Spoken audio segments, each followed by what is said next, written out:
Lost in His Own Museum, episode 4 with Twig and Jim. I'm Twig. And I'm Jim. Hello, how are we doing? It's nice to be back on. We've had a go at recording this episode once already. We have, yeah. We had some technical problems. We had all the technical problems. Yeah, so we're having another bash at it now. So for this episode, we watched Dead Calm, which is a bottle psychological thriller starring Billy Zane, Nicole Kidman, and Sam Neill, directed by Phillip Noyce from 1989. It's an alright film, isn't it? I really enjoyed it. It's the first time I've seen it for years. And likewise. this time around I've had a lot of fun with it. So do you want to do a little plot recap? I can do, yes. So the basic plot with this one, folks, is Nicole Kidman is playing Ray. She's married to Sam Neill's character John, and Sam Neill's in the Navy. He's coming home from leave, and on the way to picking him up from the train station, Nicole Kidman and their infant son are driving through a thunderstorm. The kid starts acting up in the back seat and ends up causing them to have a car crash. Unfortunately, the son dies, and of course Nicole Kidman feels racked with guilt. So to try and get over it, Sam Neill suggests that they take their yacht out into the ocean, into the South Pacific, and just sail around the two of them and grieve together, and and try and sort of rebuild a little bit.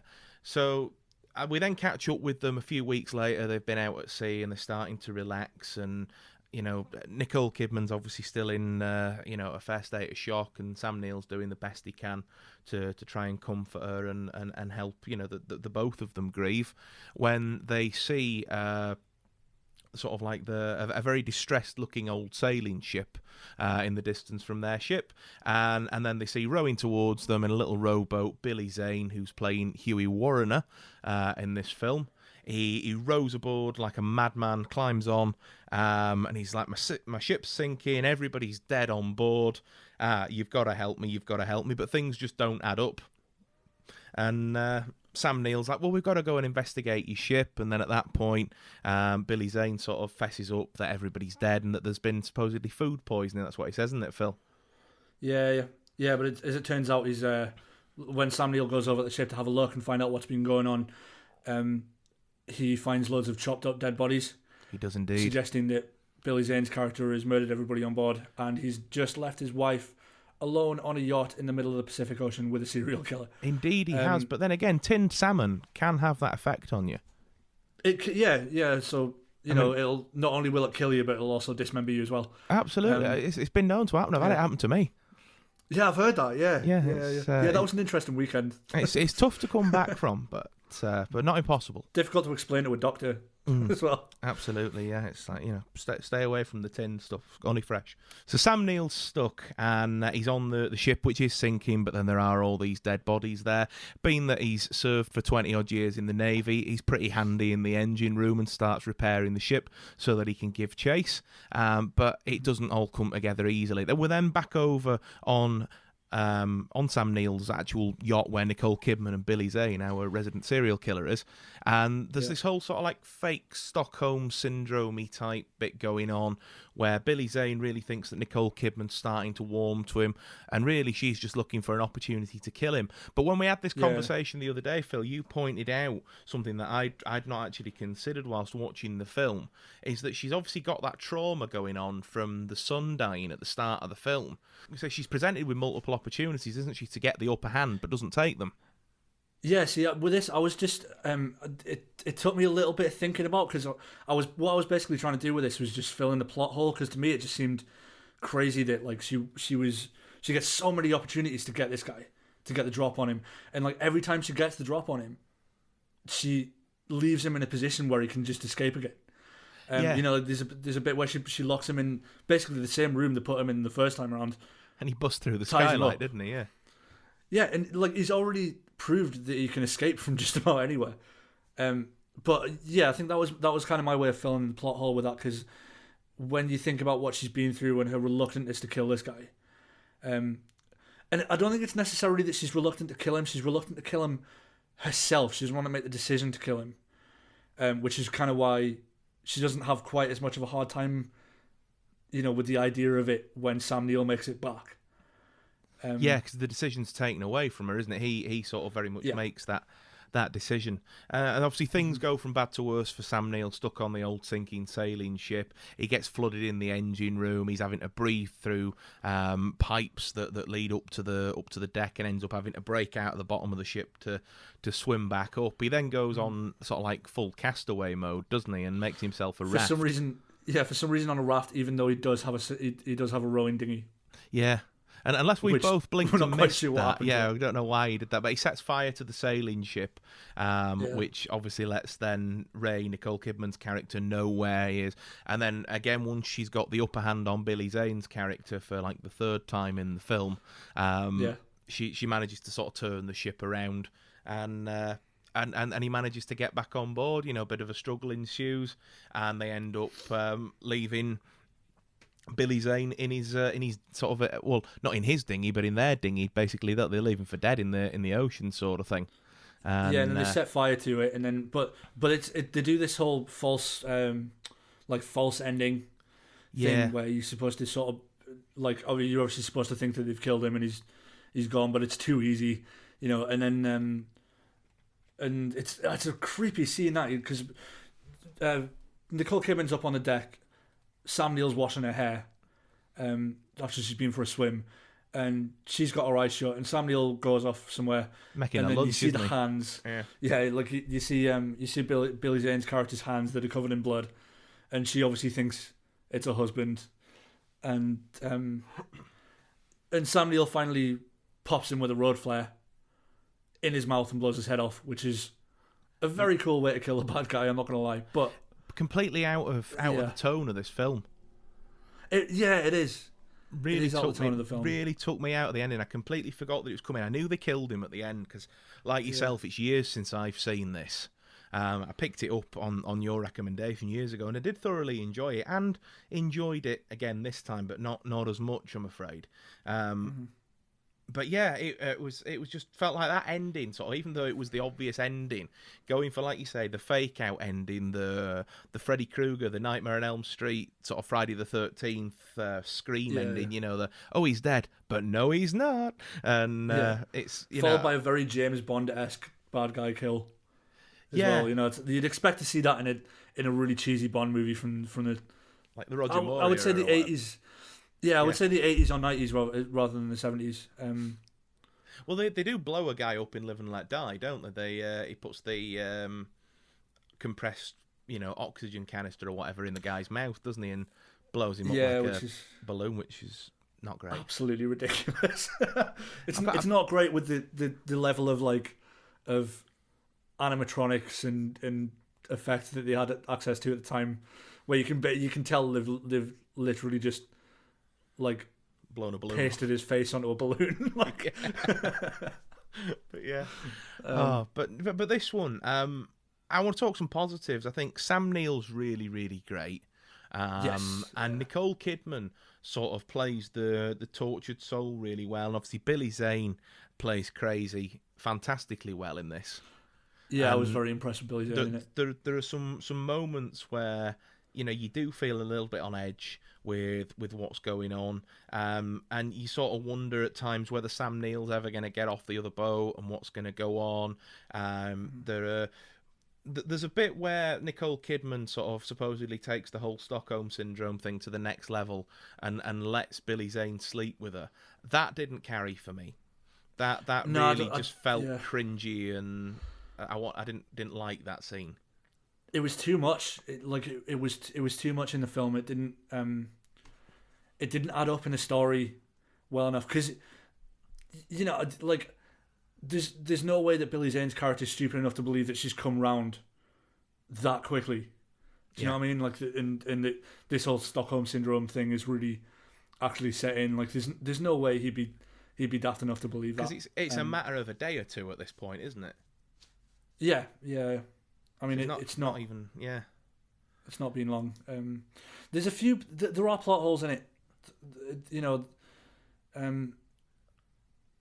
The fact that she found the chances of her actually finding Sam Neill on the raft in the dark, even though she was going in the general direction of where she saw the ship on fire, it's just astronomical. The odds of that happening are very slim. it's like trying to catch a needle in space. You know, like it's just not. Never mind the haystack. Yeah, with the whole thing in space. Yeah. Yeah. I just just watched Moonraker recently. Everything's in space to me. Everything's in space. That movie's good until it gets to space. Yeah. If Bond can go to space, so can I. That's my thing. And so can my metaphors. Yeah, like there's a lot of convenient stuff going on in it. Yeah. Well, it's like I mentioned, I preferred the story of the original novel that it's based on, and there's a few more characters in it. Yeah. That sort of fill some of those plot holes. So in this particular version, of the film that we've got, Billy Zane is basically a secondary cameraman and porn star. And that was his profession on the other ship. And when we find out what was going on over there was him, sleazy old porn director, and then 2 young European lasses getting the kit off. And when Billy Zane tries to give some sort of like filming advice, the director basically tells him, "Shut up! You're one of the performers. You're here to dance," and whatever he says, and sort of thing. So that's the backstory that we get to Billy Zane's character. And why he snapped and killed them isn't really fully explored unless he's just an unstable character throughout. Whereas in the book, they really take the time to set that scene. So it's Billy Zane's character, Warrener, his wife, Mrs. Warrener, and then Russ and Mrs. Russ are 2 couples on the old sailing ship. And sort of Mrs. Russ and Warrener, Billy Zane's character, are diving, and he has like it's like a claustrophobic attack or something like that in the sea, and ends up sort of in a fit of this attack, accidentally killing Mrs. Russ. And so then he goes absolutely bananas, locks his wife and Mr. Russ up in the ship and leaves it to sink because he's just in this absolute state of trauma and shock and can't believe what he's done. Then goes over to the other ship, then has the same interactions with Ray and John, Sam Neill and Nicole Kidman's character. But I thought that gave, in the book version at least, a bit more sort of background to the character and therefore a bit more understanding behind the decisions. And then at the end of the film... or rather at the end of the book, should I say, Sam Neill and Nicole Kidman's characters don't end up actually killing him, but rather Sam Neill's character goes over to the old sailing ship to investigate, manages to rescue Mrs. Warrener and Mr. Russ, and then brings them back to their boat. And it's at that point Mr. Russ and Warrener, Billy Zane's character, have basically a fight to the death and end up drowning each other. Yeah, and I much preferred that. Like, you could have quite easily put those other couple of people in there, and it could have been a real nice second act twist as well, because Sam Neill could think he's on this sinking sailing ship by himself, and then and then suddenly like there's more people turn up. Yeah, absolutely, they're locked up or whatever, and because I think it does provide a lot more context because it's quite open ended, which I quite like in a way, because you can sort of make your own decision on what's happened, right? So has Billy Zane's character killed all these people, or has somebody else on the boat killed all these people? Billy Zane has killed them in self-defense and has been stuck on a boat alone for 5 or 6 days with a bunch of dead bodies and has had some kind of psychotic break. Because that is, I think that's a possibility, and I think it almost explains the rest of the story better than if he was just a killer. Because the thing is, if he was just a killer, he would have killed them both the second he got onto the ship. Yeah, exactly. On the yacht, sorry. At the very least, he would have killed Nicole Kidman's character a good deal sooner. Yeah. So I think that it kind of reminded me of that the episode of Firefly with the Reavers, where they pick the guy up who's like the only survivor, but because of the trauma, because of what he's seen, he completely loses his mind and goes on a killing spree because he sort of doesn't know any better, because something deeply traumatic psychologically has happened to him.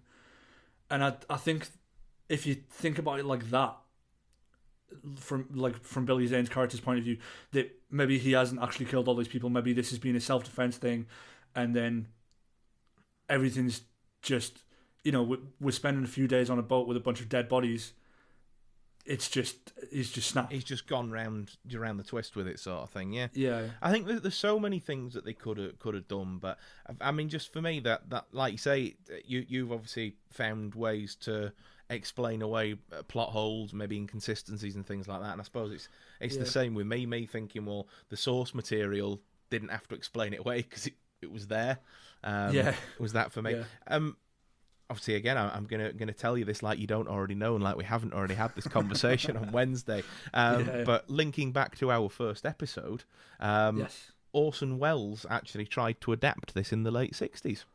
Yes, yeah, that's really interesting. Like, I think he would have done quite well with it. Like, it's the sort of with Orson Welles' style of directing, I think it's something that he could have pulled off quite well.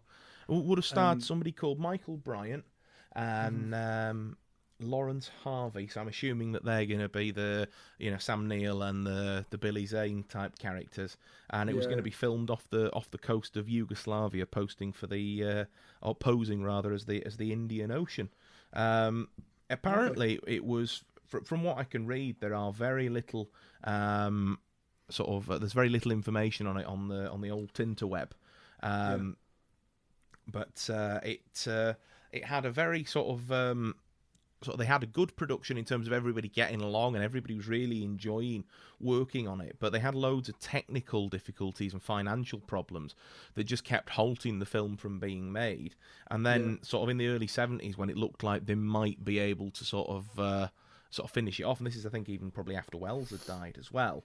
One of the actors died, and so it got completely shelved. Apparently, there's a work print cut, or two work print cuts. One's in colour and one's in black and white, but neither of them are serviceable to the point where they could be released. So, I mean, it'd be a curiosity watch. To be fair, though, it would be interesting to see one of them. Yeah, I'd like to see what Orson Welles' sort of take on the story looked like. The thing is, because I think from what I've seen of Phillip Noyce, he's a good director. He is a good director, but this is the sort of film where I'd like to have seen someone like Stanley Kubrick have a go at it. That could have been really good. Yeah, and particularly these days, I mean, in sort of modern cinema, if it was to be remade, I would give it to David Fincher in a heartbeat. I think that's something that he'd do really well. I think he would, to be fair. I couldn't think of any sort of modern day director I'd want to give it to be fair. Fincher would do a great job. I know when we talked about if we were going to do like a remake or set it in the modern day, I'd still stick with putting John David Washington and Margot Robbie as the couple. Yeah, and I would stick with having Christian Bale as the killer. Yeah, fair enough. And, I think the one I said was Matthew McConaughey and Kate Mara. Oh, McConaughey would be fantastic though. As Sam Neill and Nicole Kidman's characters, and then I think Billy Zane's character. I think I'd cast Guy Pearce.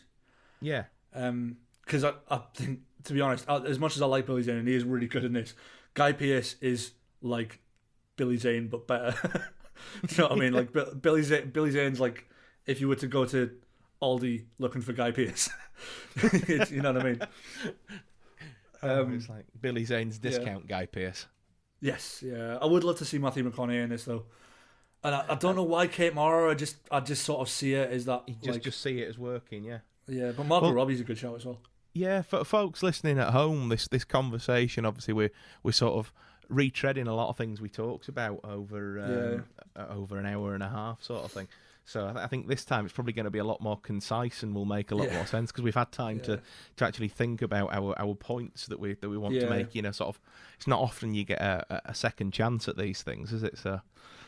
So if anybody else has, any of the listeners have seen that movie and they want to have a go at it, we should turn that into like a game, shouldn't we? Like just pick films that they've only got a few main characters in them. And like, so who's your remake? Who's your dream remake cast? Yeah, so like this film's got 3 people in it. So you pick you pick your 3 actors and a director. So have a go on that and let us know. Give me a shout on Twitter at Own Museum Pod.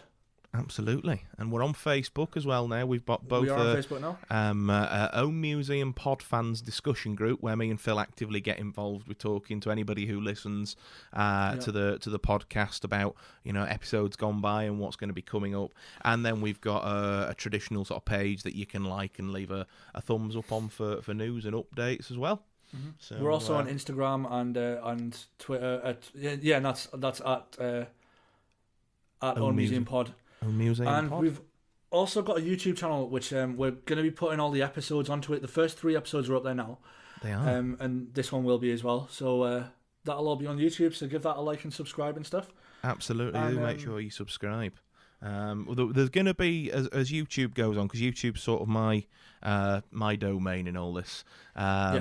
There's going to be hopefully some video specials down the line and maybe some behind the scenes stuff as well, showing you how we're doing this, especially as we're doing it remotely over the current lockdown that we're in. Yeah, we'll be doing some video content as well. Absolutely. And some probably a few outtakes and behind the scenes bits and that sort of stuff. Absolutely. Well, I think we've had a right good natter on Dead Calm there, mate. What are we saying for this one? Is that one going in the museum or is it being lost to history? I'd like to put this in the museum because it's not an amazing film, it's one that I feel safe talking about remakes because it's not like a classic film you wouldn't touch. Do you know what I mean? It's something you could have another go at if you were going to make a good job of it. Well, I mean, I did mention I think the basic premise of it has been used in a straight-to-DVD movie I picked up in HMV. I've yet to watch it, but there was one called Dead Water, and the same thing, 3 people, 2, couple on a boat, find a guy at sea. Is he all that he seems, sort of thing? So I think it is one that already possibly has been remade, if not officially. It's nice to see that format, the cat and mouse and dog, I suppose, is the sort of format of it, of like the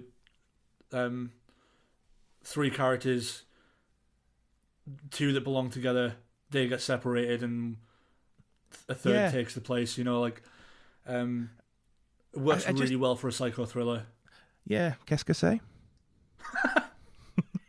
Nice. No, it's terrible. terrible. Call the episode that. I think we're calling the episode that, but there we go. It's terrible. I knew abbreviating it would be my downfall. Oh, dear me. I think that one belongs in the museum, frankly. I disagree, I'm afraid, mate. I enjoyed it, and I really, really didn't mind it. And I think, as a jumping off point for Sam Neill, Billy Zane and Nicole Kidman, because all of them have gone on to do, really successful things after this, obviously Nicole Kidman, she's done Batman ones, and, that she was in loads of things in the 90s. Sam Neill, Jurassic Park, Billy Zane was in Titanic and Phantom. I just think it's possibly a little bit clumsy in parts and a little bit run of the mill for me. So I suppose we've reached a bit of a deadlock. Now, folks at home, we said if ever me and Phil didn't agree on something, that we would default to what Rotten Tomatoes reckoned that it would be. So that will decide whether or not. So if Rotten Tomatoes agrees with me, i.e. it's rated fresh, then or rather agrees with Phil, it's rated fresh, then it goes in.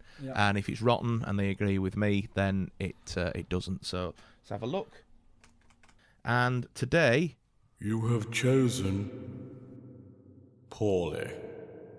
So there we go. So Rotten Tomatoes agrees with Phil. It is rated 83% fresh is this film. So so there we go, folks. That's good for Rotten Tomatoes. That I think it's one of those films that like people who don't like it don't watch it. Do you know what I mean? Like the only people who know they'll like it are the ones that are gonna watch it, and the ones that are gonna bother voting on stuff like Rotten Tomatoes. Yeah. So I think that's fair, but yeah. That must be in the top top bracket, the top sort of 150 or whatever it is. Maybe so, yeah. And I do want to defend my position that I did enjoy it. I just didn't think it was top tier. But there we go. And I think, do you know, if Panic Room last week, we talked about that. If that had have been from you can't really call this guy Phillip Noyce a flash in the pan director, because he's made some other brilliant films. I mean, like, he made Patriot Games and Clear and Present Danger with Harrison Ford. He did The Saint with Val Kilmer, Bone Collector with Denzel Washington, Quiet American. He's done some absolutely top-notch films as this guy. But it's maybe just not been the highlight of his career. Yeah, sort of thing. But then again, I said with Panic Room, but because it was Fincher. Yeah. But then again, I don't think I'd rate this guy to the same level I'd rate Fincher. I think the thing is the thing seems to be with Phillip Noyce's films, it's like they're good stories. They're all good stories, and the stories kind of speak for themselves without needing like top-notch visual direction. You know, like stuff. I mean, stuff like Patriot Games. That's a film that doesn't need to be directed well. Do you know what I mean? Because the story's incredible, and it you know, as long the as story is great. I mean, Tom Clancy's story with that is great. But I do think that Patriot Games is a film that he's directed really well. I would say Clear and Present Danger is the weaker of the two. Yeah, I would as well. I mean, the Patriot Games is easily my favorite Jack Ryan movie, and I have seen them all. And yeah, it's mine as well. It's a great film. But I mean, with this one, the cinematography was absolutely fantastic. Dean Samir looks to be the cinematographer according to IMDb, and he did a fantastic, like the overhead shots and things of following the two boats and stuff. I mean, I suppose there's with what little. No, not with what little they had to work with, because I suppose that with you know, there's not much going on in the shot, is there? There's the two boats and the sea for like the wide shots, and then for everything else, it's a very enclosed thing. Yeah. And I think it was done you know, quite well with that. It's a very creative film. Like, this is one of the things that I've been seeing this a lot in like forums about cinematography and people talking about cinematography on Twitter and stuff like that.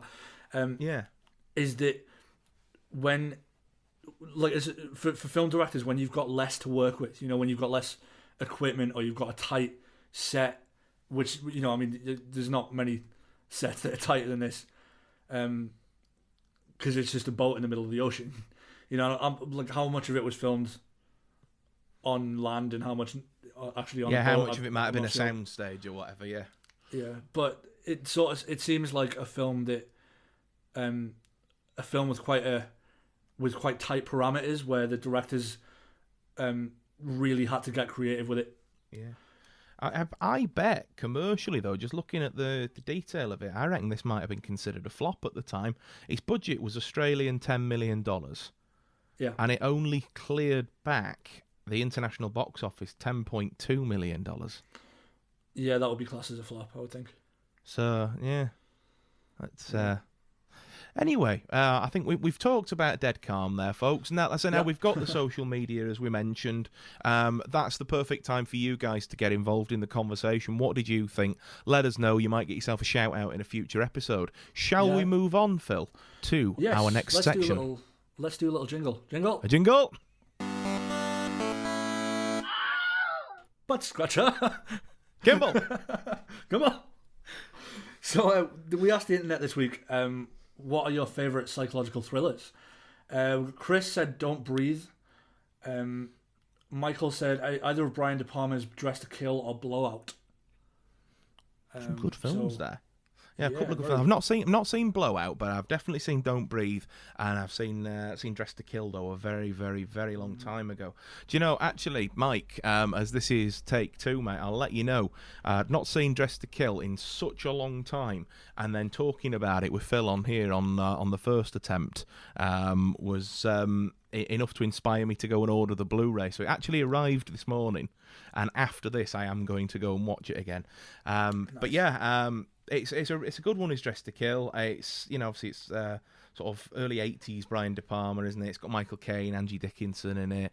It draws a lot from Psycho. I think it actually might have even got a bit of criticism for being a bit too on the nose to Psycho at times. And yeah, it's a good one, really. It's one of them where it's a bit like Predestination, where you can't really talk too much about it without risking giving the twists and the turns and the plot away. The plot starts twisting almost immediately, so it's like well, you know, it's sort of one of them. We start with this lady who's sort of, you know, very much sort of a bit sort of frustrated at home, shall we say, and ends up sort of having a one night stand, and then from there ends up sort of involved in a murder, and and it just sort of goes from there, really. And it's definitely one I'm looking forward to rewatching. Definitely a good shout, mate. I've not seen Blowout, but I did order that as well. Picked up the DVD of that, so that's getting shipped in from somewhere for me as well. So you never know. In a future episode, we might come back to that one. And did you say, Chris? You mentioned Don't Breathe. Don't Breathe, yeah. So have you seen Don't Breathe, Phil? I haven't. I know the story, but I haven't seen it yet. No. Yeah, it's such a good film. Obviously, Steve Lang, who's in Avatar and Terra Nova, and I love Stephen Lang. He's class. Yeah, brilliant in there, and he was in like some of the '90s, not Van Damme, Seagal movies, like he played like sort of like the hick henchman in was it Fire Down Below? Anyway, getting he's off one of these people that topic turns up, not just now and again in random stuff. Like he's done quite a lot of TV stuff. He was in he was the main guy in Terra Nova, which was an interesting sort of single season. Because that's the one that they left on a cliffhanger, isn't it? Sort of thing. Yeah, they did a Firefly with it, didn't they? And it's another reason why I hate the Fox Network, dude.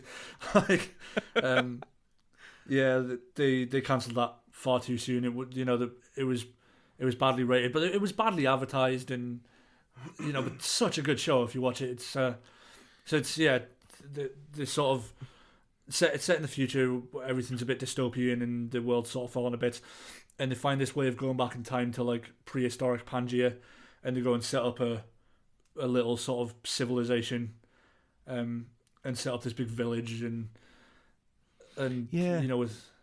with their sort of taking all new technology back and being able to run everything from with using like renewable energy sources like solar, and it's a really interesting. So it sounds like a good concept. I didn't catch it. I've not seen it at all, but obviously it passed me by when it was on. I remember it being advertised and not thinking, it not grabbing me. And then as we've spoken about that over the years, I remember sort of thinking, well, that'd be great, but I know there's a dirty great cliffhanger coming, and nothing brasses me off more than getting to the end of something. And it's been like, folks, if you're going to make a TV show or something and you're not guaranteed, or a film, because films are doing it a lot now as well, if you're not guaranteed a sequel, if it's not greenlit, not in your contract or whatever, then wrap your story up.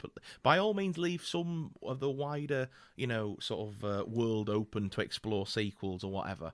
But just think, if they don't let you make any more or it gets critically panned, do you really want it to end on a, oh, well, we never got to do that sort of thing. But anyway, we're talking about Don't Breathe. We've done it again. Yeah. Well, then Stephen Lang, he was also in... Did you see The Men Who Stare at Goats? I haven't watched it yet, no. Oh, he's just the greatest character in the world, and that he's fantastic. The film actually opens with him, like the opening scene. He's sitting at a desk, because it's about this secret military program to create psychic spies. Which is, it's like the sort of tagline of the film is more of the story is true than you would believe. So it's like it's mostly based on truth, based on things like the MK Ultra experiment and all that sort of stuff. Yeah, and it starts with Stephen. Pockets of truth, yeah. Yeah, the film opens with Stephen Lang sitting at a desk, and he talks to he's got a sort of a secretary over there that he talks to. I forget the name now, and he says, "I'm going into the next office," and he gets up and runs headlong into the wall. Thinking that he can run through it. Yeah. And it's the perfect way to open a film. And Stephen Lang is he's so funny. He's really good. He's so good in Don't Breathe, though. Yeah. He plays this old, I think he's like a veteran or something, but he's blind anyway. And he is absolutely terrifying in this film. And these kids, they hear that this guy's like the only person living on this like now abandoned street, and that he's blind, and they think he's basically an old cripple. And they know that he's got loads of money in the house because it's somehow got out into the community that this guy's like, he's one of these that keeps all his pension in his mattress, sort of a thing. Yeah. So anyway, this group of kids break in for I think one of them sort of got like, they've got motive to do it in the sense of I think there's somebody that's ill and needs some sort of treatment, or there's something like that. There's like, it's a bit like the Panic Room bit where there's like a questionable character that doesn't really want to be there but don't see another way as to get the money that they need, sort of a thing. Yeah. So any road, they break in, and obviously, of course, then I think you made the joke the other day that the house is like Home Alone, isn't it? And it's like Booby Trap City. And it does sound a bit like Home Alone for grown-ups. Like, yeah, the guy's absolutely, on the money, and he's, even though he's not got his sight, everything else is so in tune that he's all over these kids like flies on shit. It's just absolutely, ridiculous. And then we get to sort of like the start of the third act, and it takes a real twist and a turn. And it sort of like, I think I said the other day, sort of blurs the whole, black and white, good and evil into a really murky puddle of grey. Yeah, I really like that sort of stuff. Yeah, and it was a really solid sort of like horror thriller of recent years. Me and our last watched it a couple of years ago, and it's one of them that stuck with me. I've not seen it in a couple of years, and obviously can recite it off to you like that. To me, is the impression of a good film where absolutely you can sort of recall it vividly, sort of thing. Good shout on that one, Chris, mate. And Mike too with the De Palma stuff. Nice one. Did we have any more on that? Catherine, who's my mum, Catherine. Hi, mum. She said dead calm. So, like, I know we haven't really done much about dead calm. No, we haven't really talked about it much this episode, have we? To be fair, do you want to do a bit of a plot recap or something? So? Yeah, it's feeling a bit like Groundhog Day, isn't it? I suppose. It is, considering it's the second time we're recording this episode as well. Yeah, so that's the fourth time we've made that joke. Basically. Other Catherine says Quiet Place. So I can see where she's coming from. So that Catherine is my mother-in-law. So hello, mother-in-law. Waving at Phil whilst I'm doing it. Again, if you can see me, there's a problem here. So this is Hans, baby, it's radio. But yeah, Quiet Place. It's like sci-fi thriller, and it's got the whole psychological aspect going in for it as well. Aliens or some sort of creatures have come and taken over the planet, and they can't see, but they're really, really sort of perceptive when it comes to sound. And so everybody has to be deadly silent when in public and gathering supplies and moving from place to place, because the moment you make a sound, these things will come and get you. And they demonstrate just how high the stakes are when in the opening scene there's a young kid that, he's 4 or 5, and he doesn't understand, why his mum and dad are saying he can't play with his toy that's got all the bells and whistles on it and stuff like that. And so, of course, the kid, disobeys mum and dad, turns the toy on, it starts making all kinds of racket and noise, and then you just see this thing swoop in and eat the kid. Yeah. And it's like, oh, right, we're on that journey. So that sort of sets the tone for the whole thing, doesn't it, I suppose? Yeah, and then the family that we follow is Emily Blunt playing the mum, and John Krasinski playing the dad. I mean, it could have been the other way around, but it wasn't in this instance. And they're obviously real life husband and wife as well, and I think they wrote and directed it together as well. It's a real sort of family passion project for them, and it is tense, and there are moments. I don't know. You know when you can appreciate that something's really well done, and top marks for effort, but it just don't land with you. Yeah. That's kind of where I am with The Quiet Place. Yeah, it's one of those I haven't seen. I've been meaning to watch it for a while, but it's. I mean, I like anything alien related, and I love my sci-fi and anything. This sort of a more psychological thriller-esque sort of thing, but I mean, like, because it sounds like sci-fi thriller rather than sort of psycho. Oh yeah, it is, because you've got these, like I say, these creature alien monstery things, and it's very much there's not like there's necessarily antagonistic people in it as well. It's the family, a smattering full of support characters, but then big bad is the creature. So it's not like there's any sort of other twists and turns. There's a part 2 supposedly coming out, and it is coming out, but the global situation at the moment keeps stopping it. It's been postponed a couple of times, like most things.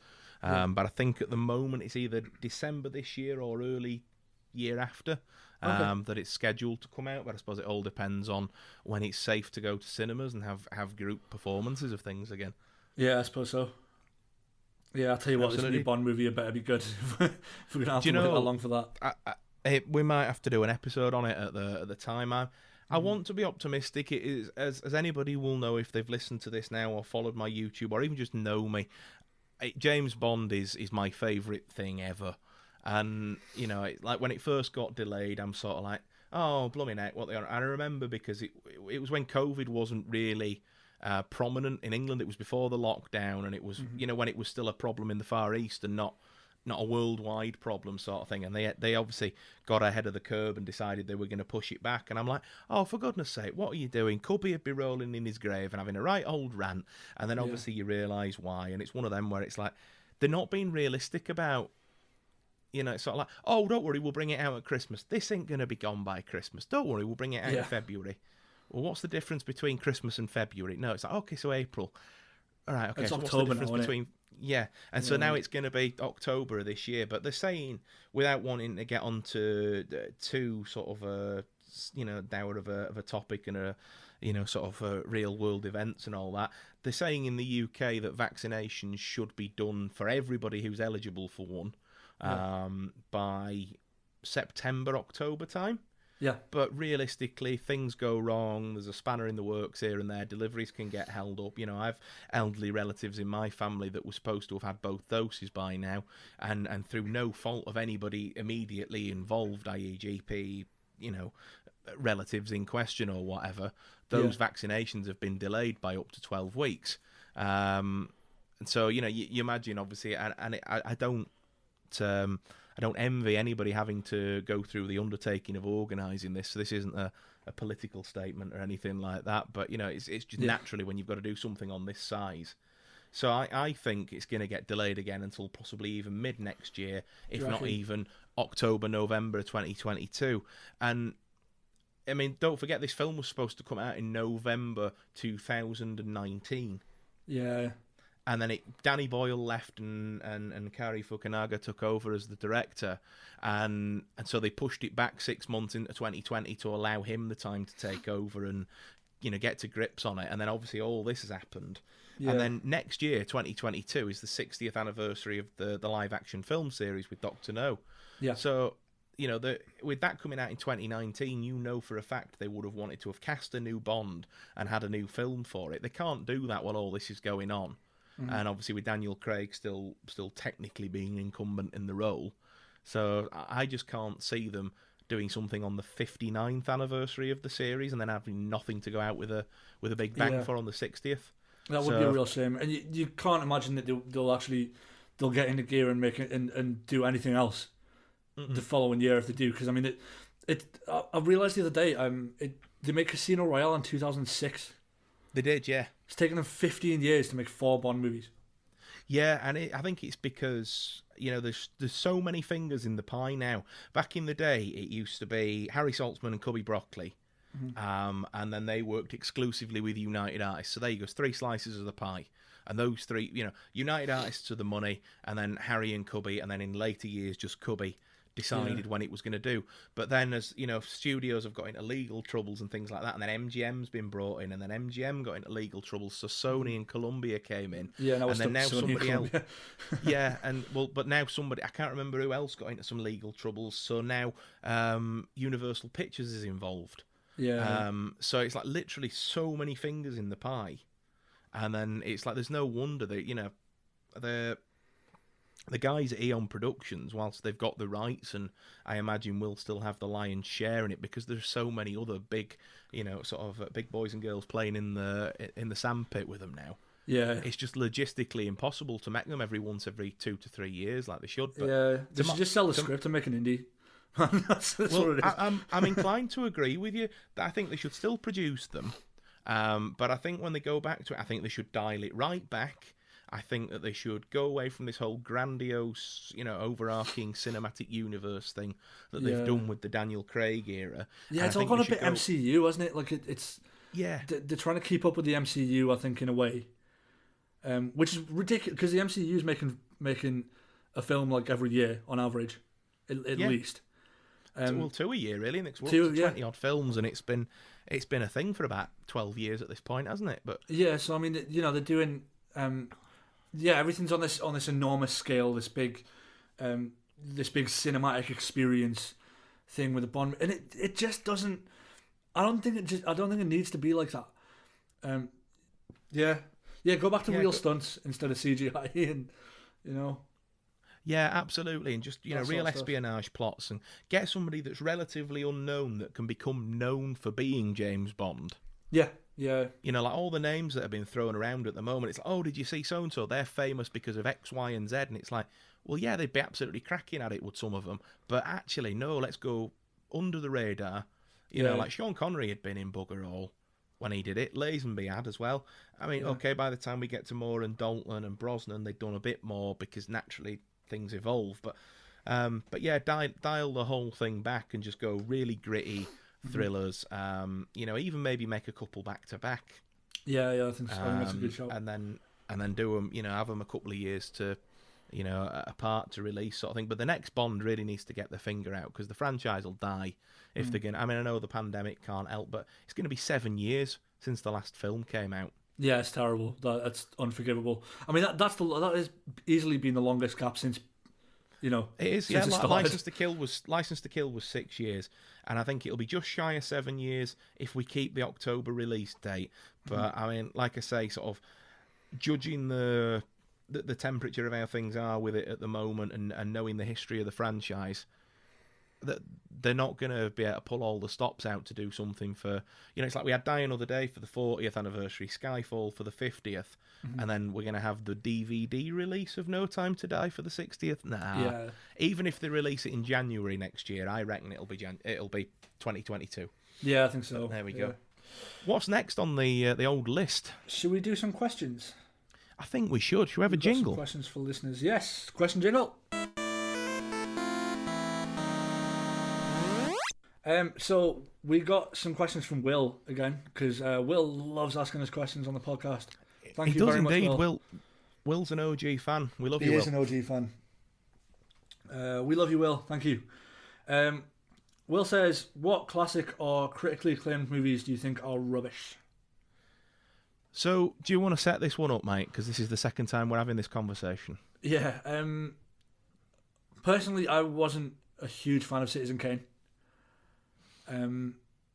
But I think that maybe I'm going to put that down to maybe sort of just not being a fan of that era of cinema in general and not really understanding exactly what it is that makes it as good as everybody says it is.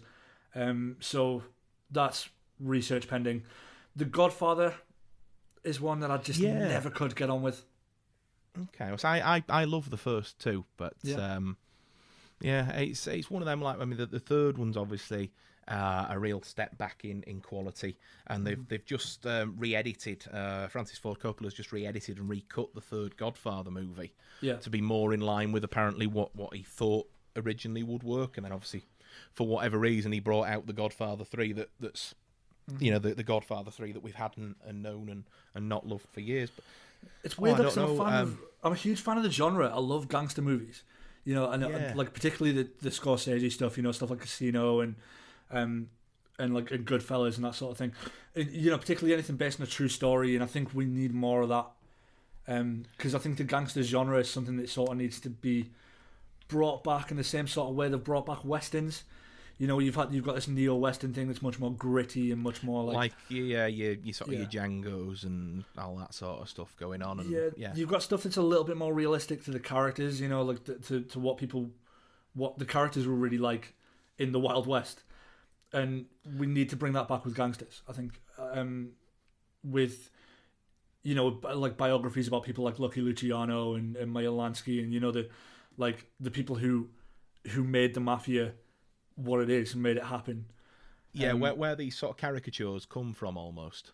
Yeah, because you know the caricatures are relatively accurate, but not like because you know it's quite an easy thing to take them to sort of, I say take the piss out of, but it's an easy thing to sort of imitate. Lampoon and parody and over exaggerate sort of thing. Yeah, exaggerate I think is the best one for that. But the Godfather just seems like it's kind of taken a few real life characters and made caricatures out of them. You know, some of them are based on people like Bugsy Siegel.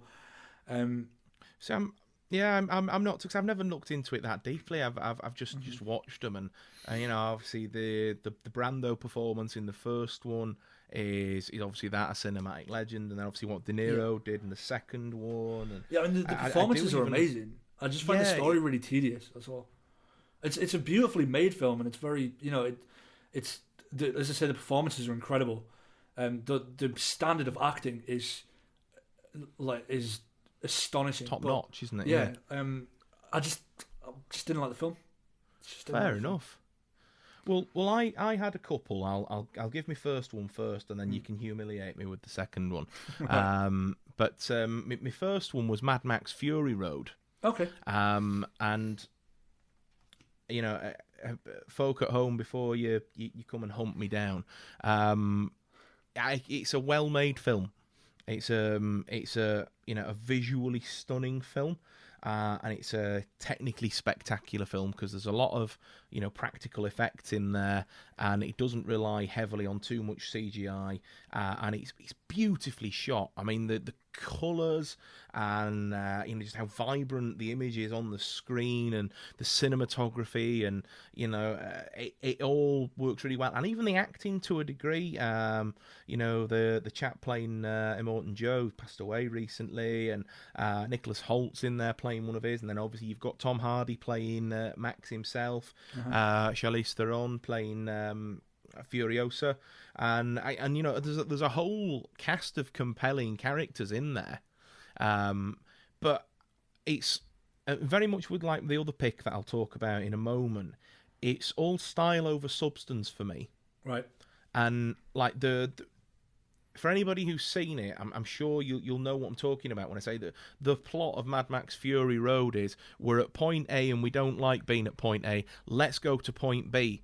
They get to point B, and as it always is, the grass is never greener on the other side, and so they realise that actually they want to go back to point A. Yeah. Literally the plot.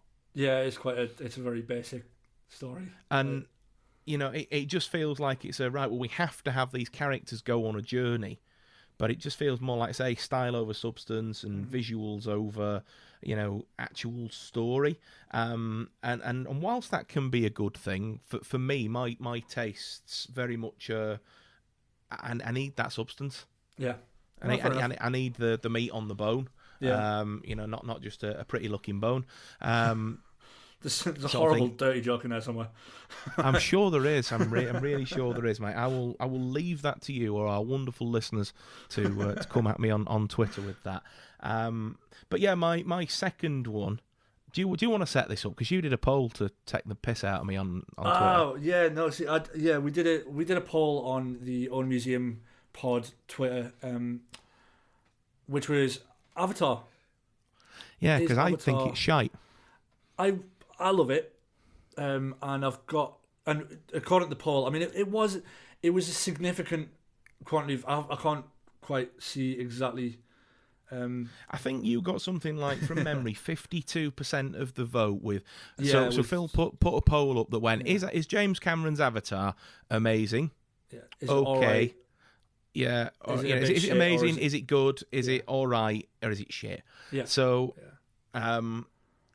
you got 52% in amazing, and then I think I got something like 20% in crap, and then there was the other, whatever it is, 22% or whatever that would make up the.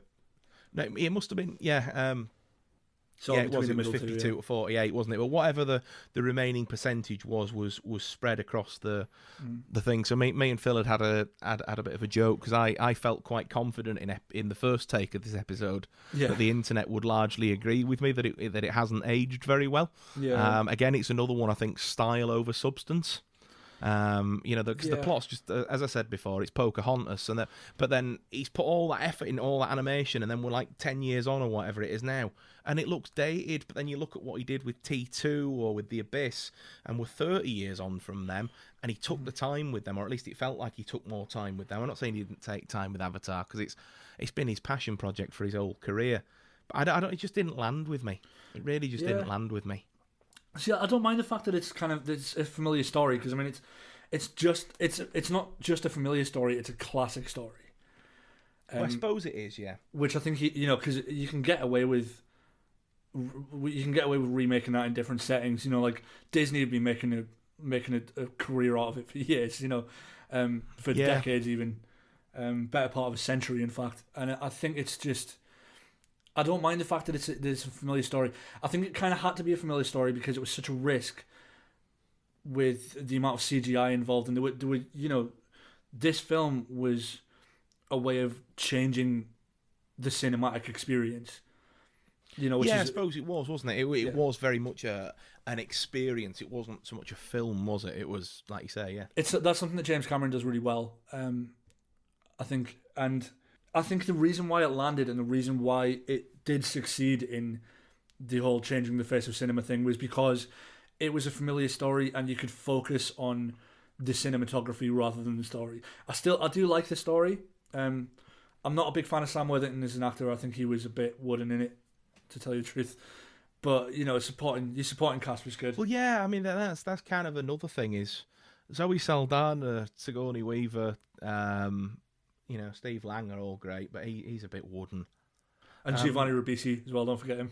Oh yeah, Giovanni Ribisi's he was great. In this. He's great in most things though. That guy's a real talented guy, isn't he? Yeah, I think so. He is. Yeah, I think he is still that guy though. Yeah, but he's a sort of top tier that guy. He is. Yeah, he's right up there with William Fichtner and Harvey Philip Keitel. Baker Halls and yeah. Oh no, Keitel. I think Keitel's his own man. Do you reckon? Yeah, I'd say Keitel's his own man. Okay. Well, I suppose since becoming big in the Tarantino universe, I think Yeah, well, like Tarantino, and he's done National Treasure, and he's turned up in loads of stuff over the last 25, 30 years or so. Yeah.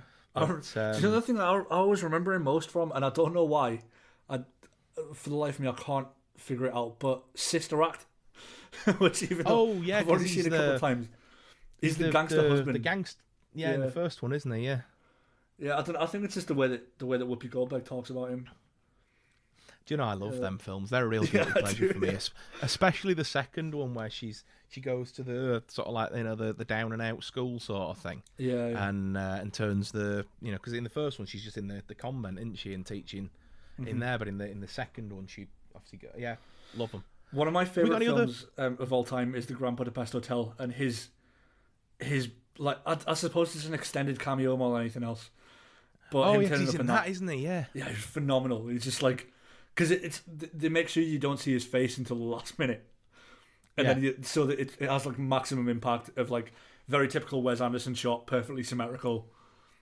He's topless with loads of really weird tattoos on for some reason, and does the whole thing that when he's planning the prison escape. But they make sure you don't see it till the very last minute, so it has the maximum impact of like, oh my god, it's Harvey Keitel. Do you know what I mean? Yeah. I didn't really watch that film. So good. And he's also Winston Wolfe in not only Pulp Fiction but the Direct Line. Yeah. Which do you know what? Bizarre. I'm going to go off on a slight tangent about that. Still in keeping. Yeah. But so, how much money? I mean, I'm not actually asking, more rhetorical. But how much money do you think they actually had to spend to either get Quentin Tarantino or Miramax or whoever owns the rights to the character of Winston Wolfe to be able to use that? But then not only that as well. Now, I know Harvey Keitel's not exactly A-list doing loads of stuff at the moment, but still, he's not going to turn up for a few notes and a night in a premiere, is he? No. Do you know what I mean? He's going to want some actual cash for it. It did confuse me a bit because I wondered if some sort of license had run out on it. Because the thing is, like Quentin Tarantino's famously quite anti-establishment and very anti-advertising. Like he doesn't use any product placement in his films. Any product naming in Tarantino's films is something he's made up himself, and designed all the branding and all that sort of stuff for something that doesn't exist. Because I don't think it's particularly like an anti-establishment thing. It's just cooler, But like so you've got that, and so he's done several of those adverts. Yeah. But then they've paid out what must assumedly be a small fortune. Yeah. But then they didn't pay for the rights to Mizzaloo, and so they have this really poor imitation of the Mizzaloo sort of like dum dum dum dum dum dum dum dum dum dum sort of thing at the end. They've just got like this sort of like without getting too technical sort of, but they're like an E to F progression, sort of like a bit flamenco-y inspired. And it's like you've paid all that money out, you'd figured a few extra notes. And I wonder if Harvey Keitel's just talked him into it, like because it's the sort of thing that Tarantino would be like, would just laugh somebody out of his office for even suggesting. Do you know what I mean? Like, can we, Mr. like, can Tarantino, we have John from Direct Line to see you today. just get out. Get out of my sight. Don't ask me anymore. Like, But yeah. yeah, it seems like the sort of thing that Tarantino would just think was abhorrent. So I don't understand it. Like, I don't know where it's... I don't know why he's agreed to it, or because he must have agreed to it. Because it's a character that he wrote. You know? Yeah, I suppose it just depends because it was early on in his film career, wasn't it? So it depends on what kind of contract he signed. He might have signed everything away for it to get it made. Should we move on? Have we any more questions? Yes, we've got another question from Will, which is, what's the best underground or cult movie ever made? Or what? What's your favourite underground or cult movie? So what's ours? So for me, I sort of picked, because it's sort of like hard to sort of decide whether something's cult or underground, because It's 9 quite times subjective. out of 10 now. Yeah. Well, it's subjective, but then also things sort of start out that way, or they start out, critically, commercially panned. Yeah. They ascend into cult status, and now with the internet and social media being what it is, things elevate past that to just becoming an out-and-out success. So it's where do you draw the line? But I suppose it's something that takes time to, like... My favourite's the Boondock Saints, because it's got all the hallmarks of a really good cult movie. It's a first-time director. It's got actors in it that you would consider as sort of cult figures now. Well, I suppose not Willem Dafoe, but it's got Norman Reedus and Sean Patrick Flannery. Yeah, Sean Patrick Flannery, and yeah, obviously first-time director. Very small following to begin with. That sort of suddenly became really cool for a while. And it had a shit sequel that came out 10 years too late. Yeah, it did have a really poor sequel, didn't it? The sequel was atrocious. It's one of the worst I've seen. But yeah, I mean, I suppose a lot of these ones end up getting released in like these sort of like boutique Blu-ray labels now, like Arrow and sort of Criterion 88 Films or whatever do a lot of the cult films and stuff like. Yeah. There's, like some of the Jackie Chan stuff from like his Hong Kong late 80s, early 90s era, like your Police Stories and things like that. The one I picked was 12 Monkeys. Oh yeah. Which is mid 90s, Brad Pitt, Madeleine Stowe, and of course Bruce Willis. Terry Gilliam directed one. It's a time travel movie. It's a fantastic film. It's so good, isn't it? And I feel like it's quite sort of almost timely and poignant talking about it at the moment, because it's in a dystopian future where the surface of the Earth is uninhabitable due to the outbreak of a deadly disease, and a worldwide pandemic has rendered the Earth basically unlivable. Yeah. So they invent time travel and send this guy back, Bruce Willis's character, back in time to basically try and decipher the start of the worldwide virus, and then to stop it. Yeah. And it's sort of like one of these where it's a self-fulfilling prophecy sort of thing. Yeah, it's a bootstrap paradox, sort of, isn't it? Yeah, exactly, yeah. And it's exactly that, really. It's got the whole sort of like predestination thing going on about it, hasn't it? Yeah. Because it sort of ends up looping. And I love it, but it's obviously it's got the very serious sort of mystery sort of thriller element to it, but then it blends in sci-fi and bits of comedy, and like the comedy, you can tell that it's a Python that's directed it. Yeah, because like there's a scene where he comes back from the past, and all the people that have sent him back think that he's succeeded. They don't quite realise yet that he needs to go back again.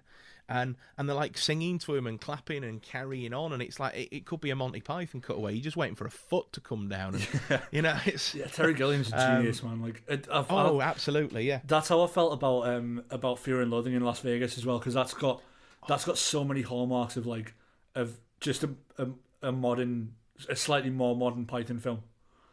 Yeah. And you can just tell it's Terry Gilliam all over. The guy is so talented.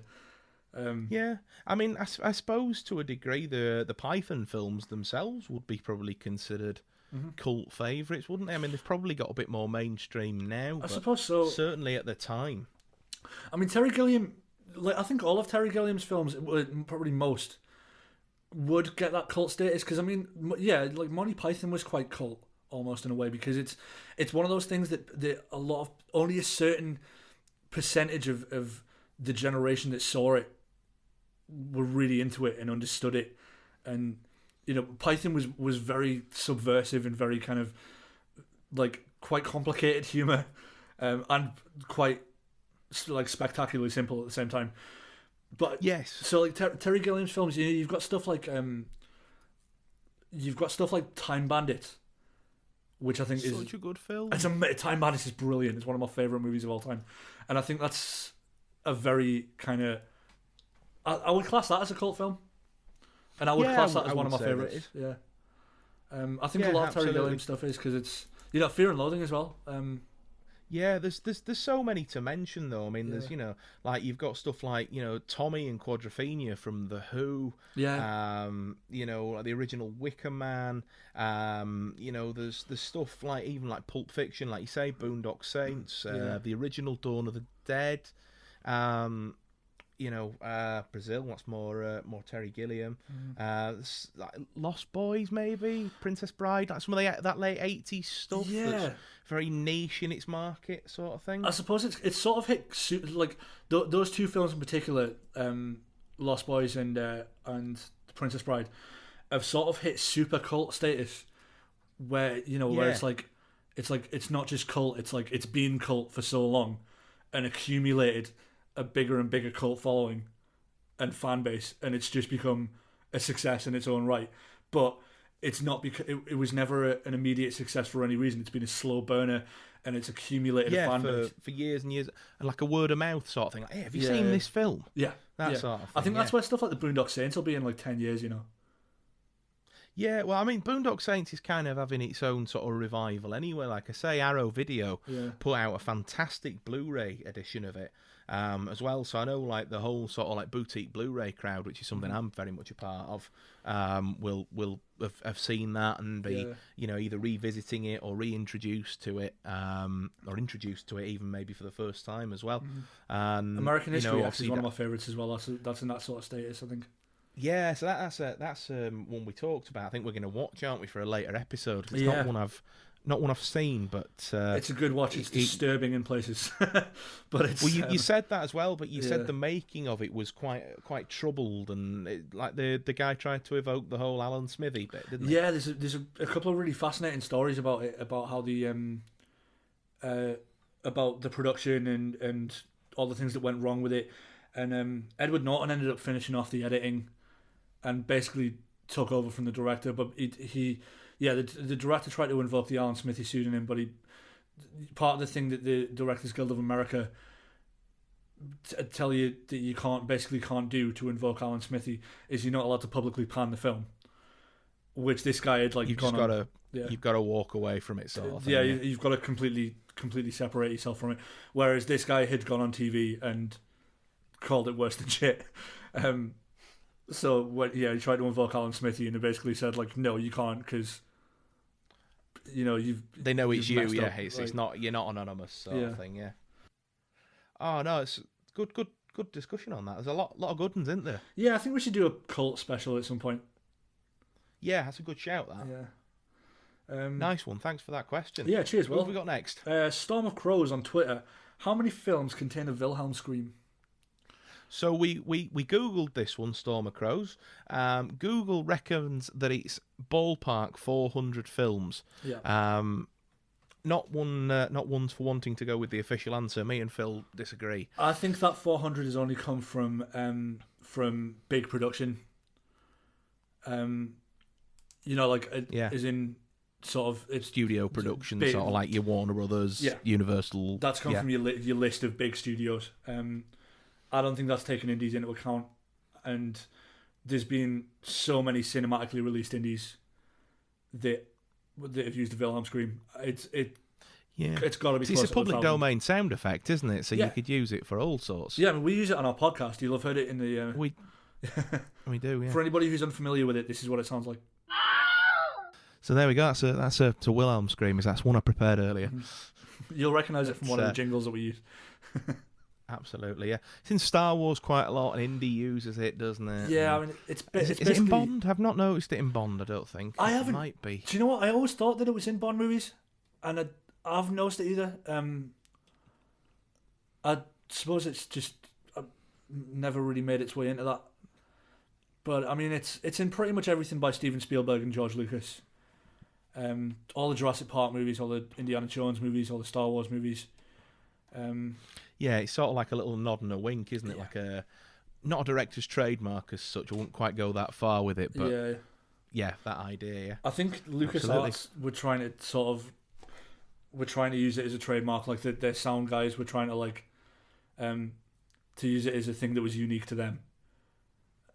Which sort of was for a bit, I think, but then other folk have jumped on the old bandwagon as well. Mm-hmm. Got any more questions? So at Loaf on Instagram. So that's Chris again. Chris, how we doing, mate? Hi, Chris. Is there a book, comic, or game that you'd like to see turned into a franchise?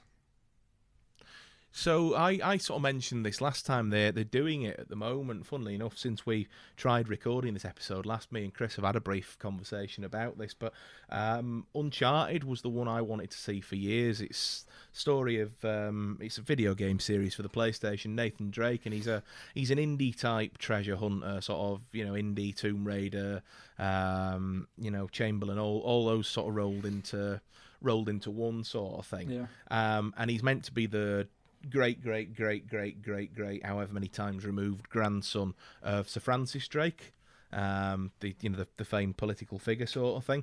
And the games are fantastic. They're so good. And I wanted that to be a film for the longest time, and it's been in development hell since probably the mid 2000s, I think, when the first game came out and the PS3 came out, which will be going on for 15 years ago at this point, if not more. And yeah, so it's one of them that's been sort of in development hell, and I'd absolutely love to see that. And in the same vein as that as well, 90s PC gamers might remember an old game series called Broken Sword. Oh yeah. And they were some of my favourite games growing up. The first two in particular, number 2, Smoking Mirrors, was absolutely fantastic. And again, it's a treasure hunt in sort of mystery, whodunit, sort of a central historical MacGuffin at the forefront of the plot sort of thing. Yeah. But there's a guy who's the lead in it called George Stobart, and then his on-off girlfriend Nico, who's a journalist and a reporter. And the games are really great. I've actually got them on my iPad. Yeah. And still go back and replay the first two from time to time. Yeah. As well. And it was one of them where they've talked about doing like a motion capture, maybe like they did with Tintin, and letting the voice actors and actresses from the games do reprise their roles. Yeah, that'd be fun. But I think McConaughey would do a really good job at playing George Stobart. Yeah. In a film. But they'd be my picks. Have you got any, Phil? Yeah, I had a couple for this. I mean, there's a few that I've wanted for years, and that have made it and are good. I wanted to see them make a good go of the Alex Rider book series, because Stormbreaker was awful, and I loved those books so much when I was a kid. It was pants, wasn't when it? Stormbreaker came out, I was so excited because I'd never seen Alex Pettyfer before. I knew there was some really good actors in it. I knew Stephen Fry was coming in to play the gadget guy, their version of Q, that was really fun. Brilliant, inspired almost, really, isn't it? Yeah, it's literally the only good bit of the film. But obviously, in the last couple of years, they've started making the Amazon TV series, which is really good. Been waiting for Good Omens for so long, because that was one of my favourite books as a kid. I loved it. And they've tried and failed with that a few times. Done like TV shows and movies and radio plays as well, and it's just never really worked. Well, you mentioned the other day when we shout out to our buddies at Going Jack. We guested on their podcast, and we talked about it there, didn't we, for a bit? And you said that it worked so well because they'd done it as a mini series and they were able to devote 8 hours to the storytelling. Yeah, it had to be the 6-hour story because there's so much of it in the story. It's not a long book either, but there's so much of the story they had to do a full 6-hour one. So that sort of satisfied all my needs for book ones, because they've all come out in the last couple of years. So I'm really grateful for that. Yeah. My big thing is Assassin's Creed. I'm such a huge fan of the game franchise, and as much as I love Michael Fassbender, and you really do love Michael Fassbender, and I really do love Michael Fassbender. Shout out for future James Bond. I'm still Not gonna happen, still mate. holding out hope. It's not gonna happen, dude. I can dream, Harold. I mean, he would knock it out of the park, but it's just not gonna happen. That was such a bad Astiff movie reference. That's such a niche reference. I hope somebody got that. Tweet us if you did. Yeah. Yeah, I just want to see them have a good go of it. Because it was diabolical. That film was so bad. And I remember coming out of the cinema just thinking, oh, like that's just... It feels like the last 5 years of my life since I found out that film was being made. It was just a complete waste of time. Like, I'd like to see them follow follow a story from the game, rather than, or at the very least follow like a time frame from the game. So like, go back to like Renaissance Italy, and then maybe do something during the American Civil War or the Golden Age of piracy or something. I think if it's done right, it could be a really good series of films. Yeah, I think it couldn't it? Because you can, like you say, the central bit all stays the same, but then you've got the ability to do almost anything, haven't you? Yeah, exactly. You can go back in time, you can go future, you can put it in any time period you want. Because the present day story is just fairly straightforward, but you can go back to you can go back to any period of history you want, provided that your main guy has an ancestor somewhere back there. That they can connect to in the anime. You don't even, bit of easy writing. Yeah. Say, oh well, definitely. your great grandmother or your great grandfather or whoever, has X amount of this heritage in their lineage, as it were, sort of thing. Yeah, it's such an easy jumping off point, isn't it? Yeah. That's really funny if you know the Assassin's Creed games. So I think it was a waste. The film was a wasted opportunity because the thing is, it wasn't even visually that good. Do you know what I mean? And that's kind of how the main thing was. It's visually amazing, and they did stunts for it that have never been done before. They did the when they filmed A Leap of Faith from a height that nobody's ever jumped from that height. I forget exactly what it was for a film stunt before. Into basically a giant trampoline, but when they filmed it like that, so yeah, it's got wasted opportunity, hasn't it, and wasted potential. Yeah, it has its moments, but it's, for me, the thing that annoyed me the most is the Animus is just a bed with a wire in it. You know what I mean? Like it's just you just lie down on it and plug it into your brain. It's a bit like the whole thing of plugging yourself into the Matrix. It's quite low tech. Like jack cable into your neck. Yeah, it's still quite low tech. And they made it ridiculous. They had this big crane and like these sort of big light patterns that create that create the landscape around you, and it was just stupid. It looked like it was like unnecessarily expensive. They spent a fortune on this shot with Michael Fassbender being dragged around a room on this big crane. That's the Animus, when they could have just had him lying on a bed with a cable in his neck. Do you know what I mean? Yeah, absolutely, yeah. And Assassin's Creed fans as well were just like, why have you done this? This is ridiculous. This on a production scale that's astronomical, and just, this is stupid. Like, it's not what the Animus looks mental. Like. Yeah. But yeah, anyway, that's... No, it's the problem, isn't it, when you do video game adaptations of things. Have we had any more questions? Yeah, we've got one or two more. We've got one from Rich on the Radio on Twitter, who I'll give him a little shout out actually, because he does all of our sound bites for the night from the end of the Last Crusade.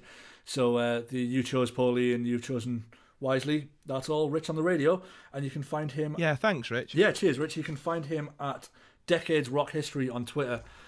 He runs a radio show on indierocks.co.uk. So go and find him, give him a follow. Rich on the Radio says, name a few remakes that are better or equal to the original. The Departed. The Departed. So The Departed's obviously a remake of Infernal Affairs, the Asian film, which is a bloody good film. by its own right. But yeah, that would be one of my favourites. Absolutely adore that film. I just think the casting of like DiCaprio and Mark Wahlberg, Vera Farmiga, Jack Nicholson, not Martin Sheen. Is it Martin Sheen? It is Martin Sheen, isn't it? Yeah. It's fantastic. I would say Michael Sheen, but that's the Welsh actor, isn't it? Yeah. Yeah. But yeah, so many great moments in that film, and I'm forgetting Matt Damon as well playing opposite. Yeah. Opposite DiCaprio. But oh yeah, he's so good. But there's so many good remakes. Cronenberg's version of The Fly. What's he called? Jeff Goldblum and Gina Davis one with the Brundle fly. Yeah. And that is so good. And again, the original, the one from '58, is absolutely brilliant as like a sort of, I don't know whether it is a Universal monster movie, but it's of that time, and it's the one with the classic with the guy with the big fly head sort of thing. But then have you seen the '80s version of The Fly made by David Cronenberg? Yes, yeah. Yeah, and obviously that goes a completely different way. The Cape Fear as well, the Scorsese version of Cape Fear from the early 90s. Oh, that's a good one, yeah. De Niro and Nick Nolte, that's brilliant. I mean, the original one with Robert Mitchum, and is he Cary Grant? Yeah, I think Cary Grant in the original. Yeah, I haven't seen the original. I mean, that's...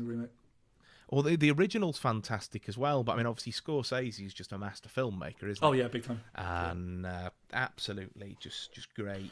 I've got a few for this one. I had True Lies and Scarface. Actually, excellent shout. Didn't know that the 80s version of Scarface was a remake. Yeah, I think it's one of those in sort of like its loosest form, isn't it? Because it was like from 1920 something, the original, wasn't it? Yeah. And it's like a silent film or a whatever, isn't it? So it's Girl with the Dragon Tattoo.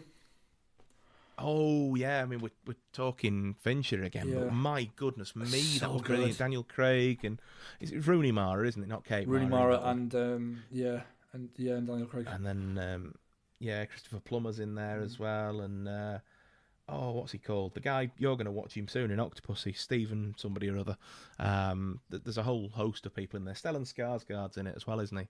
Do you remember that time we did that 24-hour movie marathon challenge? We had to watch a remake and a foreign film, and we decided we'd watch the American Girl with the Dragon Tattoo and then watch the girl who kicked the hornet's nest, or whatever the next one is. We watched the Scandinavian version of it, didn't we? And obviously they're like chalk and cheese. Yeah, it's strange.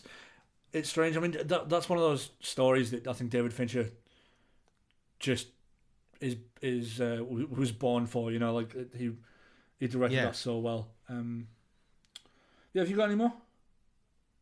I mean, there's not many that I'd want to sort of talk about, but I mean, like Insomnia, Christopher Nolan. Oh yeah, of course. That's adapted that from another Scandinavian film of the same name. That one had Stellan Skarsgård in as well. Yeah. Dawn of the Dead. See, that's not a good remake. Actually, that's the other way around, isn't it? The original's fantastic. Yeah, the remake was awful. Like the Evil Dead's the same. The Zack Snyder. Oh yeah, the Evil Dead remake was absolutely pants. That's another conversation altogether, though, isn't it? Like remakes that are really bad. Yeah, remakes that aren't. I liked Ocean's 11 as a remake. Don't get me wrong. I like the Rat Pack one, but the George Clooney, Brad Pitt, and co version that we got in the early 2000s was great. I quite enjoyed the Italian Job, whilst obviously saying the original is perfect. Yeah, but I didn't care for that one at all. Really didn't care for that. I still haven't seen the Flatliners one yet. I'm scared to, because I love the original movie. Oh mate, it's not great. No. Well, I got my hopes up because what's his face, Kiefer Sutherland's in it, and I'm like, oh my god, is he? Have they found a way to bring him back, or they like doing like they've done with Halloween, doing these sort of like soft reboot 20-year later sequel sort of. No, he's playing a different character in it, and he gets like a gratuitous walk on. Hey, look, it's me from the original. and then there's a few moments in it, but none of them are particularly compelling leads.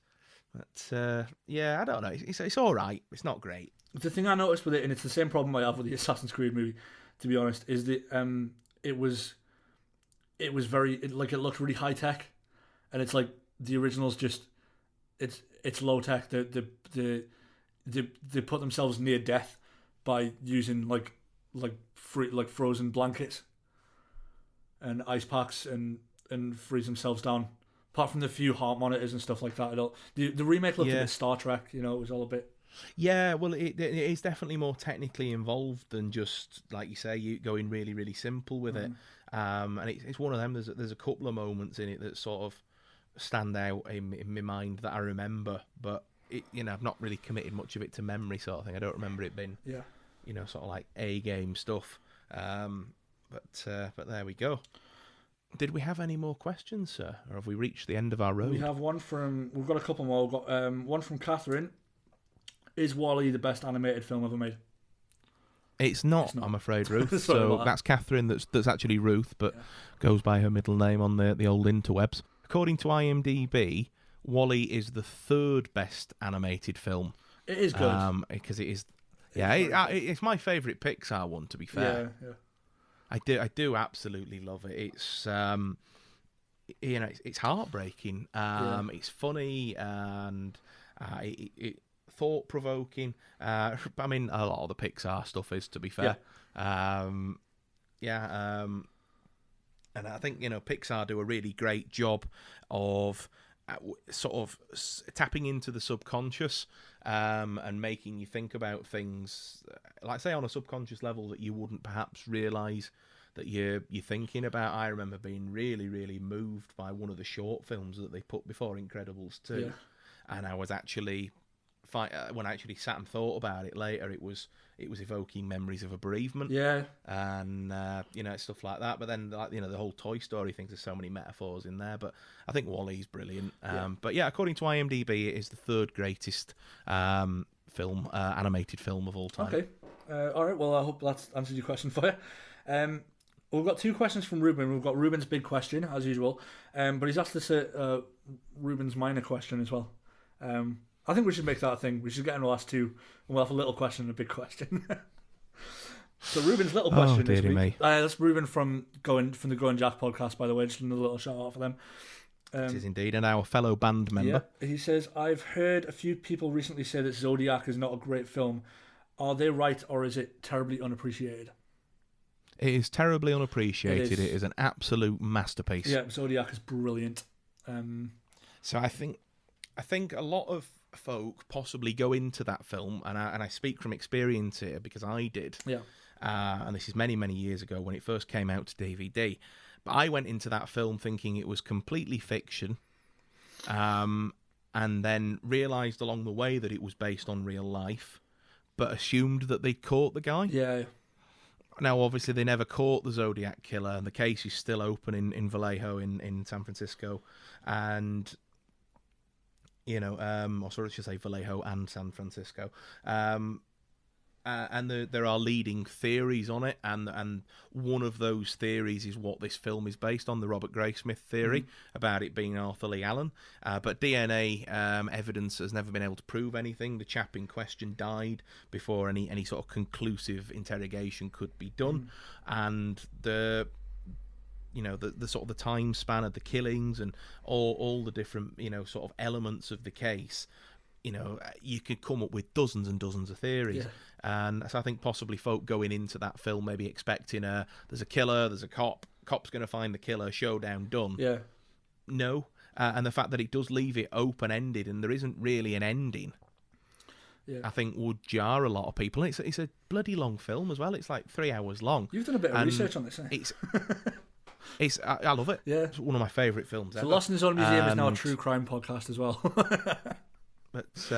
But no, it's brilliant, and I think that Jake Gyllenhaal and Robert Downey Jr. as the two leads play off each other brilliantly. It's Mr. Fincher again, who is my favourite filmmaker of all time. This really has just become a David Fincher podcast. A David Fincher appreciation society sort of thing, hasn't it? Dude, we love your work. Yeah, that leads us quite nicely into Ruben's big question. So go on then. Let's have a Ruben's big question jingle. So Ruben says, you can pick one film from your favourite director, what's it going to be?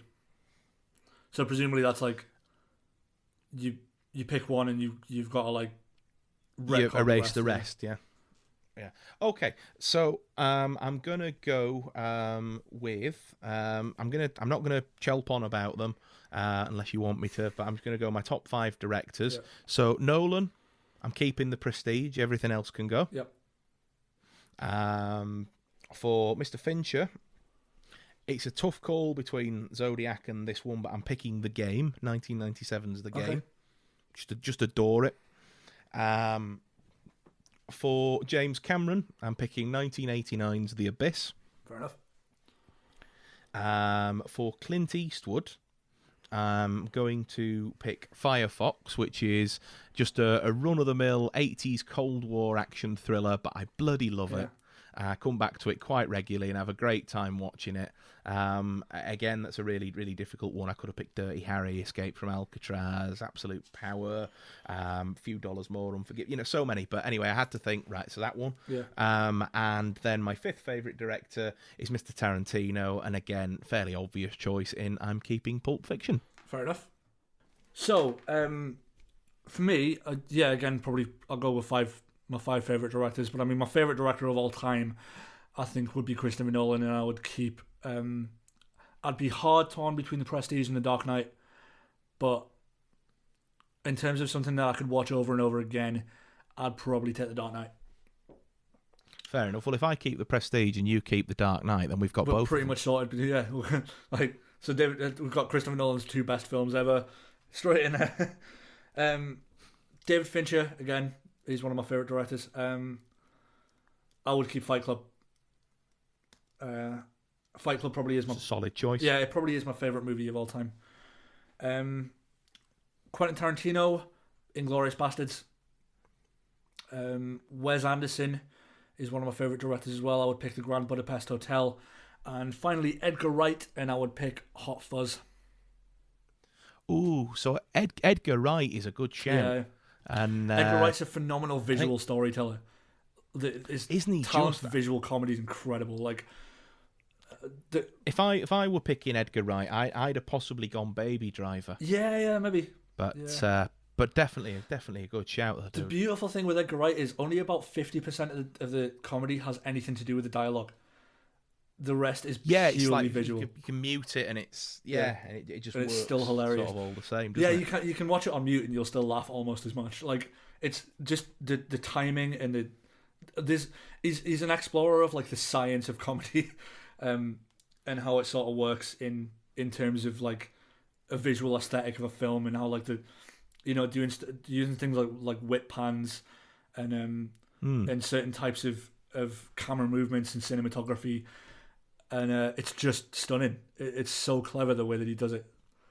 And you go back to not just the Cornetto trilogy. Obviously you got Baby Driver. You've got stuff like Scott Pilgrim versus the World.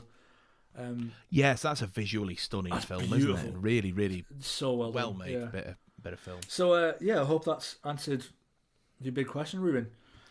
Absolutely. So that's it. That's all the questions. I've just got a couple of little shout-outs to do.